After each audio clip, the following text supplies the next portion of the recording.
Hello everybody and welcome back to the channel. This is going to be the final video for November, or the final pre-recorded video for November, because I'm hoping that we've got some live action going on next weekend on both the Saturday and Sunday.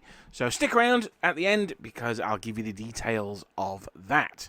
Now the reason why that is important is because you may have heard this said before, but I used to work in retail. I used to work for Games Workshop, and my manager once said with a very sage look on his face, "Tim, mums buy in November." And to be fair, it has been my experience that this is indeed true. Not just mums, but of course wives and girlfriends and significant others as well. They're a lot more sensible than us men. They tend not to leave things to the last minute. So what I wanted to do is go through a couple of gift ideas, but mostly I wanted to concentrate on books and other media that I find are, there may be things that you've heard of, there may be things you've not heard of, but I think these would make really good gifts for yourself. So you may recommend that someone else gets them new, or you may even just treat yourself with Christmas coming up. Now, I have done this kind of video before, but the channel is ever growing, so there will be people who have not seen these videos before, and sometimes they're quite good to have a reminder as well. Now, the way I've done it before is I have divided it into inexpensive, moderately expensive, or expensive. Now, that's obviously from my perspective, what I consider to be inexpensive or expensive. I'm not going to do that this time. I am going to, however, try and suggest things that are still easily available, although there may be the odd one that I throw out there. So the first one, and I think the best one, is the Napoleonic books from Osprey Publishing. And by that, I mean all of the Napoleonic books from Osprey Publishing. Now, I should probably say that if you were to purchase them yourself, or someone were to purchase them for you, they would need to take out a mortgage. There are a lot of Osprey books on the Napoleonic period, so we can perhaps narrow it down a little bit from there. Now, the ones I would say are both the most useful and the least useful at the same time are the series of books in the Men-at-Arms series. Now, Men-at-Arms have been going for a long old time. That's what I normally think of when I think of Osprey books, and they tend to be on a certain faction of an army. So for argument's sake, there are 2 volumes on French line infantry. In fact, no, there's one on line, one on light infantry. And what you get is you get a full description of the uniforms, the changes in uniforms, the changes in formation and organisation and all that stuff. And the best thing is, in the middle, you get a load of colour plates that show you the different uniforms. Really, really good. Really useful, great as a reference work. So that's why I say they're the most useful, because they are the most specific. If you want to know about French light infantry, then the Osprey Men-at-Arms on French light infantry is going to tell you everything you need to know. However, the reason why I say they're also the least useful is because the thing that most people like them for are the uniform plates, and they are on the internet. If you just go onto Google Images, look up French light infantry, then you're going to have all of the ones from contemporary contour paintings right up to probably the Osprey ones as well, with a slight deviation into some funkin' action. So that's why I rather confusingly say they are the best series and also the worst series. A series that is unequivocally excellent, however, is the Campaign series. Now, there are quite a few of these for Osprey. I'm looking around my bookshelves at the moment, and I'm trying to look for some Napoleonic ones. I've got Salamanca, I can see. I can see Austerlitz. They do a Marengo one, I know. They do Aspern-Essling. They do Kadesh, although that's not Napoleonic. There are absolutely tons of these different campaign books. And these, as the name suggests, are focused around a single campaign, usually a battle for the Napoleonic ones, but it can be a series of battles as well. So, for instance, the Salamanca book also contains Badajoz and Ciudad Rodrigo. Now, this can be a bit confusing. If you are interested in, for argument's sake, Sieges of the Peninsular War, then Salamanca wouldn't necessarily be a book that you would instantly plumb for, but you should do, because they're actually in there. I also think the Siege of Almeida's in there as well. So, it can be a little bit confusing, but if you are interested in something that there isn't a campaign book on, then look around that period and you may find that they're in there. So the Aspern, it's actually Aspern and Wagram. So that's got obviously both of those battles in there. Although if you want something like Ekmal, that's in a separate book for some reason. So those are good for understanding the strategic campaigns. That's normally how it sets its scene, and then it focuses in on the tactical aspects of the battle. They are very good. However, you can find other better sources, perhaps online or in more detailed books that are, specifically focused on that campaign. For argument's sake, the Aspern and Wagram book gives you a really good overview of the campaign, the Danube campaign. But if you really want to know, then you need the 4-volume Thunder on the Danube, which we will get to later on. There are 2 more series in the Osprey publishing house, I guess we could say, that I would recommend. The next one is the Elite series. Now, the Elite series tends to be a little bit of a sort of where they throw stuff they're not sure of. For instance, the Men-at-Arms on the Assyrians is in the Elite series for some reason. I don't really know why. But one thing that they do have in there are tactics books. Now, one of the things that really has changed my gameplay for World War II was reading the one about German tactics of World War II. This is down to the section level for them.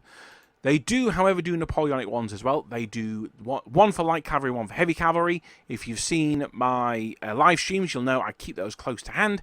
They also do ones for each individual nation's line infantry as well.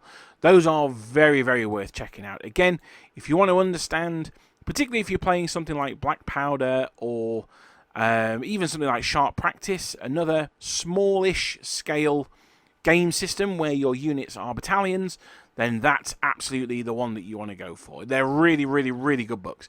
I particularly recommend the cavalry ones, but the infantry ones are very good as well. Now, again, if you are asking your spouse for these, make sure you ask for the correct nation, unless you want to get them all, which, is certainly one way to go.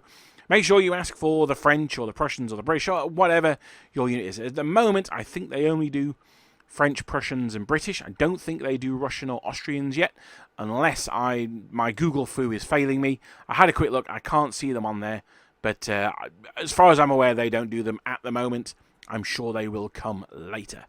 So that is the 3rd series that Osprey do that I would recommend.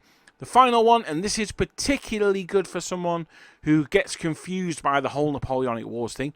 I was about to say for beginners, but believe you me, you do not need to be a beginner to be confused by the Napoleonic Wars. So that's why I very much didn't say that. This is for people who find themselves maybe just wanting a whole overview of the Napoleonic Wars.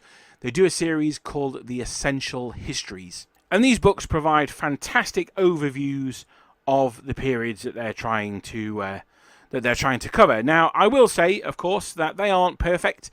They skim over things that some people might find important, and they maybe go into things that are perhaps less important in the grand scheme of things. But ignore all of that stuff. Taken as just books in their own right, they are fantastic. Now, they do one on, I believe they do 3 on Napoleon. So they do like the early years, the height of the empire, and then the decline. They do the Peninsular War. They do one on the War of 1812. I think they may also do one on the Quasi-War as well, although don't necessarily quote me on that one. I think they do. Let me use my Google foo. So, there's 4 they do. 4 they do on the Napoleonic Wars.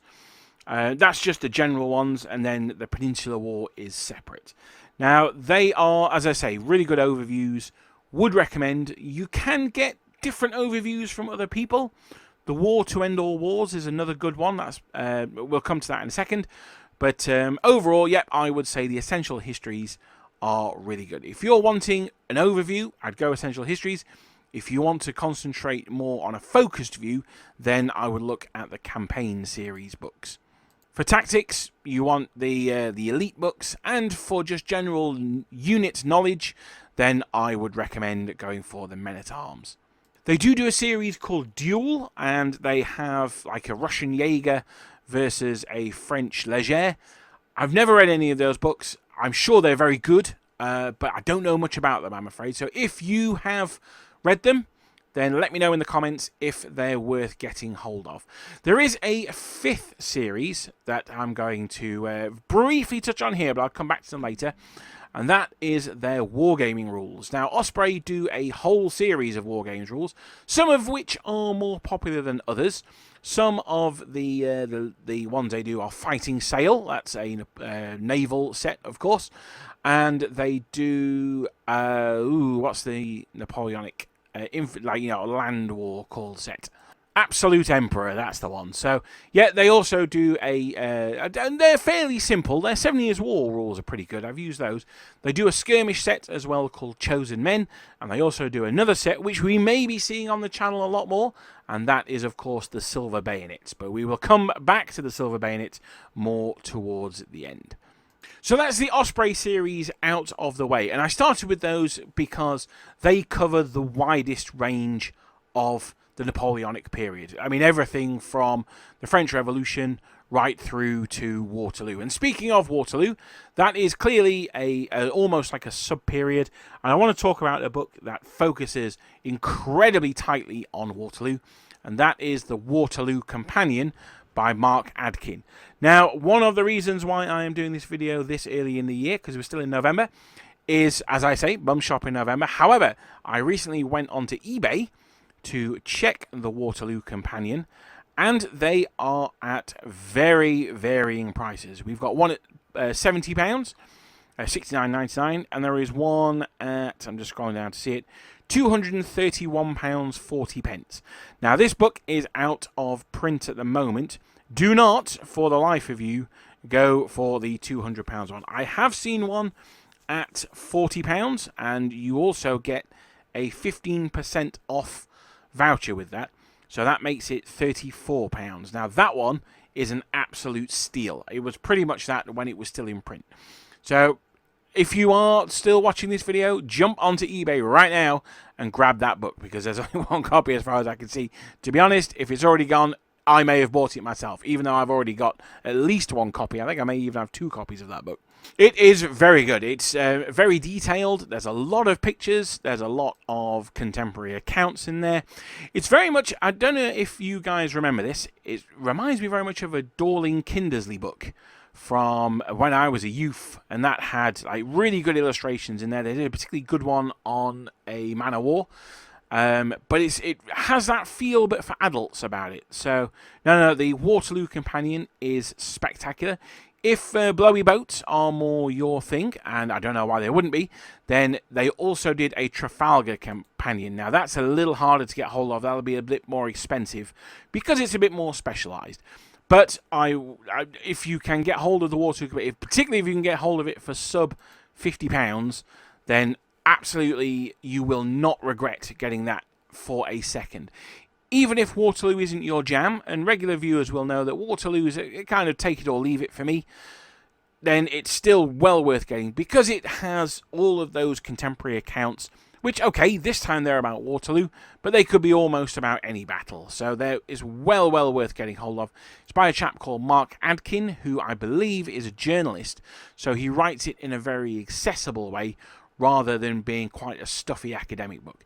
The Waterloo Companion, for me, is the gold standard of Napoleonic books, and the Trafalgar Companion as well.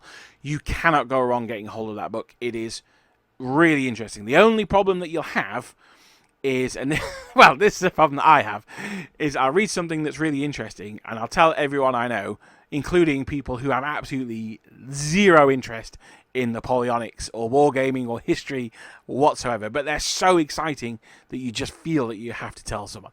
That's the biggest danger, I think, from grabbing the Waterloo Companion. Speaking of out-of-production books, and ones that are perhaps a little bit more expensive for what they are, this is a little bit of an indulgence. I would also recommend Napoleonic Wargaming for Fun by Paddy Griffiths. Now again, I've seen these on eBay for around about the £30 mark.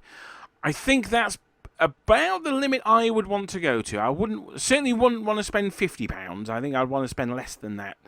Around about 30 to 40, I would probably expect to pay for it.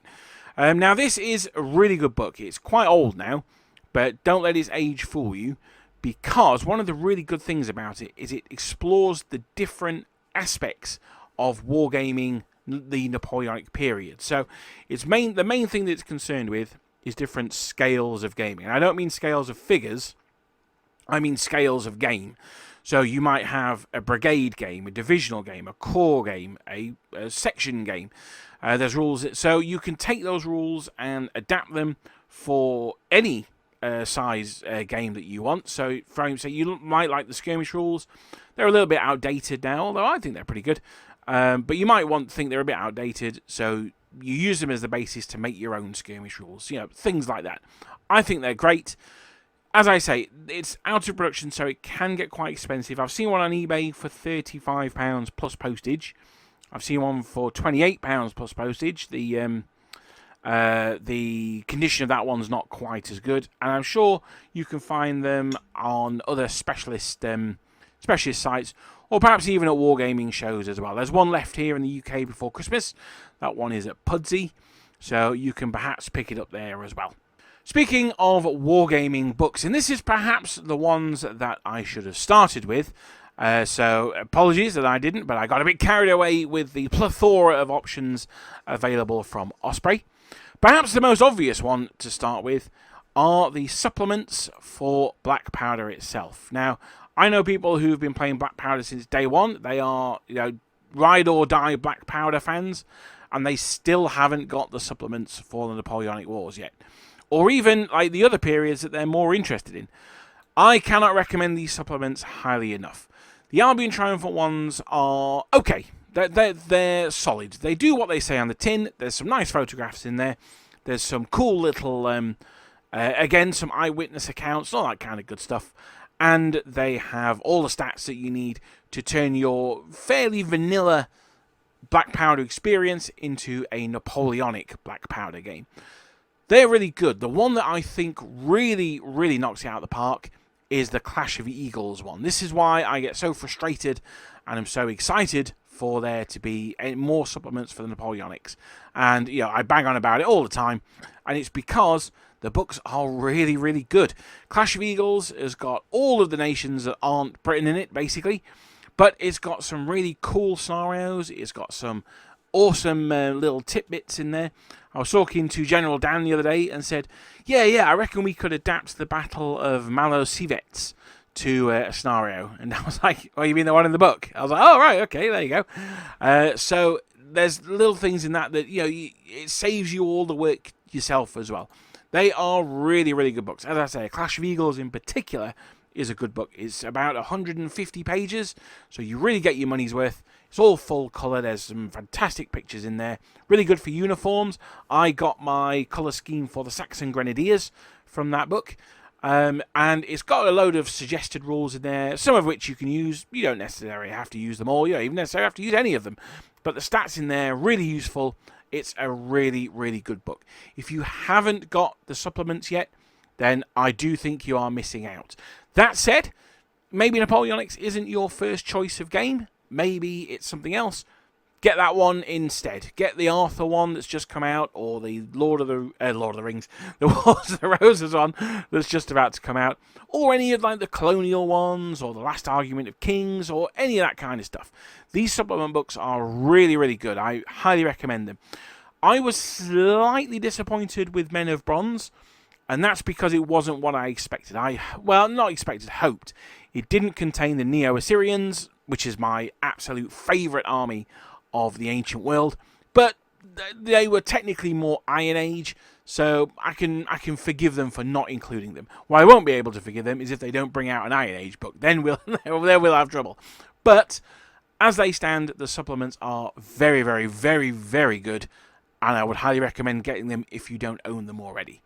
If you are period curious, now I shouldn't say this as the Napoleonic Wargamer, should I? But if you are period curious or Black Powder curious, then I actually think the best supplement book they've done, that's the American Civil War supplement. That really is a superb book.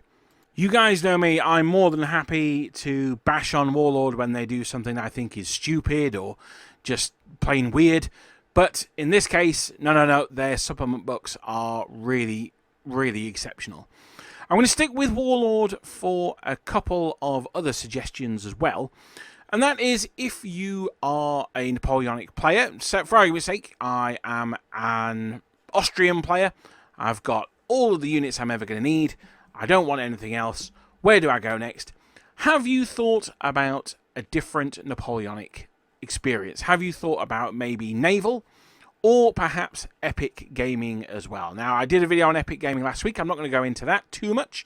But if you are wanting to try something different, it's something very different. If you want to try something very different, then I would recommend Black Seas. Now, that is their naval game. It's unfortunately not that popular, and I don't really know why. Whenever I do naval videos on the channel, they absolutely bomb. No one's interested in Napoleonic Naval, and it's a real shame because it's a good game. One of the problems with the naval game is that they can be quite boring. The idea is that the two ships, they just slog away, and one of them wins the firefight, the other one doesn't. And that's not strictly true, because you've got things like boarding actions and things like that go on. But yeah, the ships don't seem that popular, and it's as I say, it's a little bit of an anathema to me. So again, let me know in the comments down below if you are someone who's interested in Napoleonic Wargaming, but the naval side of it does absolutely nothing for you. Then let me know why. I'd be interested to know. Just because, as I say, it seems a bit strange to me. The naval stuff is so evocative. The Black Seas ships are absolutely gorgeous. They're not cheap. I hold my hands up there. But my thought is, if you're going to spend, for take £20 on a ship, that is the equivalent of spending £20 on a battalion. Because you have, for argument's sake, 6 battalions in your game, and you have 6 ships in your game. So they are roughly equivalent when it comes to, as a percentage of your force on the table that you're paying for. So I'm not really 100% sure why naval is so unpopular. Please let me know in the comments down below.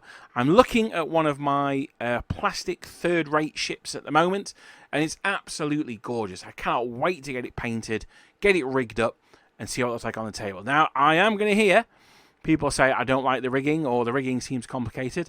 I will say that's fair enough. I understand where you're coming from, but if I can rig ships, literally anyone can rig ships. With my sausage fingers and my ape-like skills, if I can rig them, then literally anyone can. And you can do a much better job of it than I can. They're absolutely fantastic. So, again, if that's something that you've not checked out, maybe just the rule book or maybe the starter box might be something to look at. There is also a supplement Holdfast, and that has the navies of all the other nations in. Now, that's a little bit more interesting to me than just French versus British, because, you know me, I need to be a hobby hipster. So things like the Russian Navy's pretty cool. One thing that you may not be aware of is the world's biggest naval engagement before World War II, or maybe before World War I, was between Sweden and Russia during the Napoleonic Wars, like the very early Napoleonic Wars. So there you go. You probably didn't know that. If you did, then pat yourselves on the back. But yeah, so the supplement's very good as well. I'd recommend just getting the starter box, see how you get on from there. That is, I think the starter box is about 60 quid. So, again, it's not cheap, but it's another option that's out there. Similarly with Epic, that's an option. Get yourself one of the starter boxes or ask for one of the starter boxes. That's there as well. Again, I don't want to go too much into it because I talked extensively about it last week. But let it be said, I've just finished my first sprue of light cavalry. The second sprue is already underway. So that's enough general pointers. Let's get into some more specifics. Well, I guess there were specifics with the Waterloo Companion and the Napoleonic Wargaming for fun. But let's look at some more specific books. Now, one that I didn't necessarily get along with, but I am told is very, very popular, so I'm happy to hold my hands up and say I'm a little bit wrong on this one, is John Elting's The Swords Around the Throne. Now, to be fair, I tried to read it when I was younger and got a bit bored, so I should probably try it again. Now I am a fully fledged greybeard, and I should probably give it another go. I do have a hardback copy of it. It's in my attic at the moment, actually. But yeah, so this is almost like a biography of the Grand Armée. So it starts when it was founded in 1804, 1805. and takes it right through. It is a very detailed book. Now, Elting was a military man. I believe he was a colonel, although he could have been higher than that.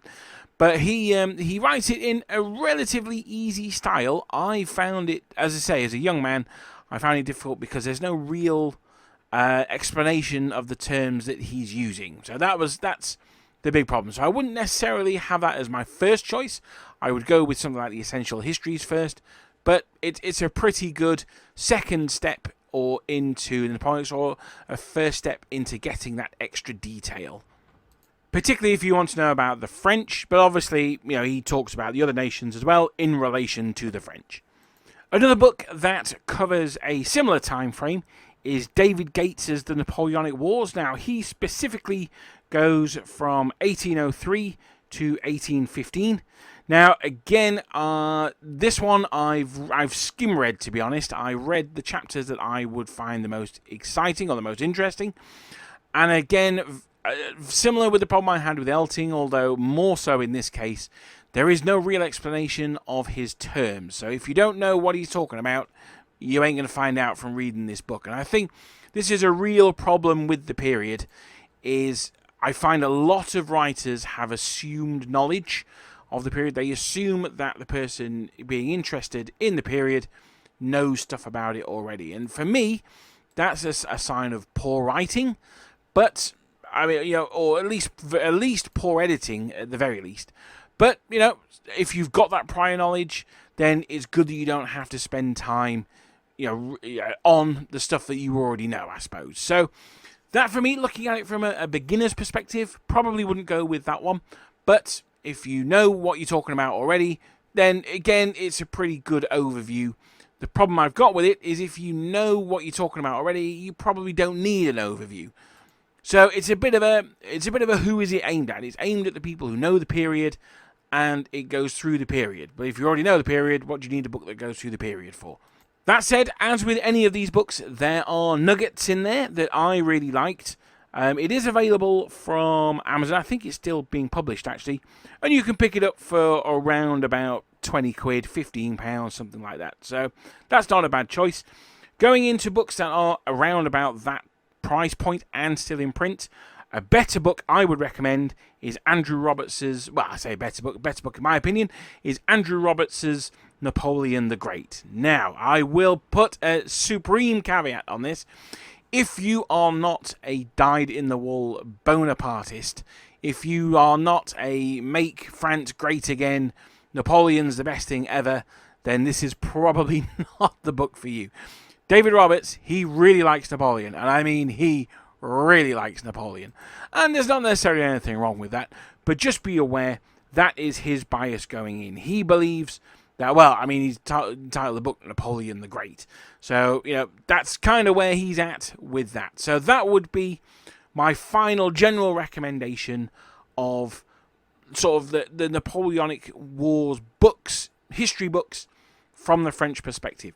One other that I will recommend, I'm going to draw this sort of section to a close. One that I would recommend, though, and again, it's quite an old book now. I believe it's no longer in print, so again, it may be a little bit more expensive, is Wellington, The Years of the Sword by Lady Elizabeth Longford. Now, she did do, I believe it's 3 volumes, certainly at least 2 volumes on the Duke of Wellington. Wellington, The Years of the Sword, as the name may suggest, is the one that's concerned with his campaigns. That's the one I would go for rather than Pillar of the State, which is the second volume. I think there's a third one as well, but certainly Pillar of the State is the second one. Go for The Years of the Sword. It's not in print, so it might be a little bit expensive. I've seen them on Amazon paperback for 20 quid. So, okay, I've also seen them hardback for £180. So, they're out there. I certainly wouldn't pay £180 for it. But for 20 quid, I think you could probably do a lot worse. So that's enough of the history books. Let's get into some historical fiction. Now, I am certain that many of you will have had your first exposure to the Napoleonic Wars by watching on ITV on a Wednesday night the old series Sharp. Now, obviously, they were from the books by Bernard Cornwell.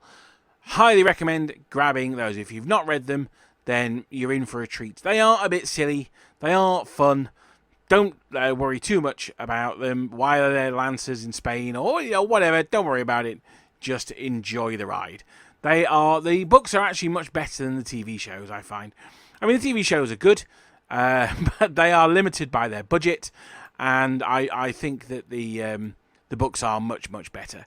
That said, if you're a Bernard Cornwell fan and you've read the Sharp books, then I would recommend picking up the Warlord series of books. There's 4 of those. They are, I think, his best books. Certainly avoid the TV series like the absolute plague. Do not watch just beyond. Just don't even. Yeah. However, the Sharp, really good. I would recommend that you give Sharp a read. Similarly to Sharp and sort of adjacent to it, Con Igulden did a series of 4 books on the Napoleon and Wellington as well. They're worth a read. Not as good as Sharp. In fact, I would say, just to go back to Sharp, there's a mini-series within the series of Sharp, the 3 where he is in India. Now, this is before he meets the Rifles. Obviously, he meets the Rifles in, Sharp's Rifles. So this is before he meets them. This is when he is still a private soldier, it starts off with. The Indian trilogy, I think, are amongst Bernard Cornwell's best books. I think his Warlord books are better, certainly the first 3 of them, but they're definitely up there alongside the Warlord books. So, if you've not read any Sharps, check out the original, not the original because they came later, check out the prequel trilogy, see if you like them. If you get on with them, then I'd recommend the rest. If you don't like them, then fair enough, I probably wouldn't recommend the rest. Similarly, and much older, you've got the Hornblower series, if you like a bit of daring do on the high seas. Now, he's not always on the high seas, he spends quite a lot of time on land. And of course, you've got Master and Commander, which is far more on the high seas, and that requires a little bit more knowledge of naval stuff. As I said, I don't know why the Napoleonic Navy doesn't seem to be that popular, which I think is a shame, but the books have obviously found their audience. Similarly to watching Sharp, which I'd always recommend, watching the film Master and Commander, I would argue that is the best Napoleonic film out there. A lot of people are going to tell me it's Waterloo. I think that as a film, I think that Master and Commander is better. However, for seeing thousands of dudes dressed up as Napoleonic troops marching around, you can't beat Napoleon, can you? Obviously, you certainly can't beat it with the 15 guys that make up the Battalion of the South Essex in Sharp. But there's a charm with that. Oh, I should also say as well, avoid the Sharp series where he was in India as well. Avoid that like the plague. Just awful. Speaking of the visual arts, there was, of course, Ridley Scott's epic film Napoleon, which is definitely a film that you can purchase. That is probably the only positive thing I'm going to say about that. I do have a 90-minute long review of the video if you're interested in that. But joking aside, I actually would recommend that you give it a watch, maybe only once. With a lot of digital streaming services you can buy or rent. Don't buy it. I can recommend renting it. And the reason why ultimately I would recommend that you rent it is the story's trash, the battles are trash, the script is terrible, the cinematography is okay, the costumes and set design are absolutely incredible. Watch it for that, nothing else. Watch it for the uniforms, for the flags that every other man carries for some reason. Watch it for the carriage, the way that the carriages, the way that the buildings are laid out and things like that. Watch it for that rather than anything else, because you're going to be disappointed if you watch it for anything else. But the uniforms in particular are absolutely sumptuous, absolutely gorgeous. A better purchase would be something like The Duelists, speaking of Ridley Scott and really nice uniforms. That I would heartily recommend. Or perhaps the BBC version of War and Peace, also excellent. Some of the uniforms are wrong in that, but whatever. That's really good as well. Very well acted, very well shot. You actually like the characters in that, which I've found difficult in some period pieces before. So yeah, no, I would recommend BBC's War and Peace as well. I know General Dan watches it like every 3 months. He gives it a go, so he's obviously a big fan of it as well. And finally, penultimately, I wanted to talk about a slightly different media. That is, of course, computer games. There are a few Napoleonic games out there. However, the one I would recommend, and this is going to be very selfish, is Napoleon Total War. And the reason why I'm going to recommend Napoleon Total War is because in January, I am going to be launching the live Napoleonic Total War Napoleonic weekend. So we'll have a weekend where we can hopefully get together online and play Napoleon Total War together. I'm not entirely certain how it's going to work, but I'm looking forward to finding out, and it should be some good fun. Is Napoleon Total War any good? Is the answer to that one. It's not as good as Empire Total War, which is a real shame. They desperately need to do a full game of Napoleon Total War. But, yeah, no, I would recommend that. You can. I don't know how much it even is on Steam these days. They may even be giving it away for free. I'm sure they're not doing that. But it can't be very expensive. It's okay. It is okay. But come January, it will become superb. Now, I've rushed through that one because I was going to talk about the Silver Bayonet. However, I am not going to talk about the Silver Bayonet. I'm going to keep you blue-balled on that one because I'm going to do a whole video on the Silver Bayonet. That should be out next week. Now, as I said at the beginning of the video, there will be a big live stream happening this weekend. For some of you who may know, old hands, the grognards of the channel will know, that last year, I think it was last year, we did a Battle of Ligny. The year before, we did the Battle of Quatre Bras. These were massive battles that took the entire weekend. This is from my friend Richie Hall, his collection that he has up in even further north than I am, up in the wild woolies of Tyneside. Well, I'm sure he's going to tell me it's not Tyneside. You know what? I just don't care. They're all barbarians up there. It's like Mordor. I'm sure there are regions of Mordor, but it's just Mordor. So we're heading up there next weekend. Now, usually the live stream is the back of someone's head. I'm going to try and do a bit better this time. I'm going to try and be a bit more dynamic with the camera work. I've got a different camera as well, which I'm going to try and make work. We'll have to see how it goes. Obviously, it's not designed for filming. It's in like a lockup, effectively. So it may be a little more difficult than we think. But I'm going to try my best. So we're going to have, if not live streams, just running live. We'll be having end-of-turn summaries and things like that. So make sure you check those out next Saturday and Sunday. So that is Saturday the 30th and Sunday the 1st. Now, Sunday the 1st, you will know, is the 1st. That's why it's called Sunday the 1st. And those of you who are long-term viewers of the channel will know that that is going to be the start of our annual Advent Calendar Challenge. Now, I will... in fact, yes, so I won't be doing the Silver Bayonet video next week. Next week will be the Advent Calendar Challenge video. What happens there is there will be a link to an Advent Calendar I've set up on myadventcalendar.com. Not very imaginative. And every day you will get a fresh image. And at 6:15 every PM, you will get a clue as to that image. And then on the 24th, send your answers to me between Christmas and New Year. We'll pick a winner. If it's anything like the year before, you might get your present in August, maybe. But that's only if you're in Romania and you give me crazy addresses. So, hey guys, I hope you're enjoying the set. But no, seriously, it's something that we do every year. It's a way of me giving back to the community. The prize is, I'll be going through the prizes next week, but it's going to either be a Waterloo starter box or it will be an epic starter army of your choice.